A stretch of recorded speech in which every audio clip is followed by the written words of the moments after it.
Gas সংকট তীব্র, তার প্রভাবে গাজীপুরে সৃষ্টি হচ্ছে নানামুখী সমস্যা।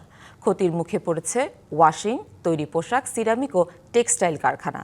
এদিকে গ্যাসের আশায় সিএনজি স্টেশনগুলোতে যানবাহনের দীর্ঘ লাইন। শিল্প ও পরিবহন খাত ক্ষতিগ্রস্ত হওয়ায় বিপাকে সবাই। গাজীপুরের শিল্পাঞ্চলে তীব্র গ্যাস সংকট, প্রয়োজনীয় চাপ না থাকায় বিপাকে ওয়াশিং কারখানাগুলো, তৈরি পোশাক, সিরামিক ও টেক্সটাইল কারখানাগুলো ক্ষতির মুখে। বিকল্প উপায়ও মিলছে না সমাধান। 1 মাস যাবত আমরা টোটালি গ্যাস নাই, ডাইং ফ্যাক্টরি টোটালি বন্ধ আছে, পাইও না গ্যাস। আর যতটুকু পাই একদিন পরে দেখা যায় 2 দিন লাগে গ্যাস আসতে। তো ওই গ্যাস দিয়ে আসলে ডাইং ফ্যাক্টরি চালানো সম্ভব না।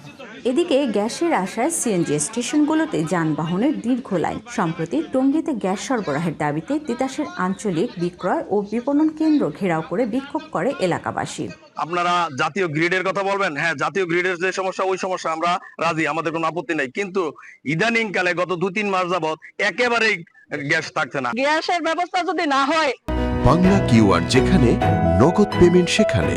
সারা দেশে 10 লাখেরও বেশি মার্চেন্টে নগদে পেমেন্ট করুন খুব সহজে। আমাদের বিলগুলো ফেরত দিয়ে দিবেন। দিনেও গ্যাস থাকে না, রাত্রেও গ্যাস থাকে না, অথচ প্রতি মাসে আমরা প্রতিটা গ্যাসের 1080 টাকা বিল দিচ্ছি, কিন্তু আমরা গ্যাস পাচ্ছি না। আমরা স্মারকলিপি প্রদান করেছি। পাওয়ার গ্রিডের যান্ত্রিক সমস্যা দূর হলে গ্যাস সংকটের সমস্যাও সমাধান আসবে বলছে তিতাস কর্তৃপক্ষ। বর্তমানে কয়েকদিন যাবৎ দেশের জাতীয় গ্রিডে গ্যাসের সাপ্লাই কম থাকার কারণে দেশব্যাপী একটা গ্যাসের সংকট দেখা দিয়েছে।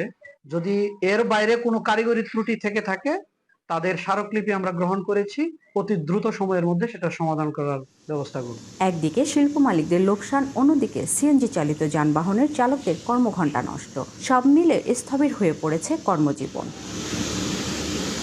Mahmuda Sikdar, DBC news, Gazipur.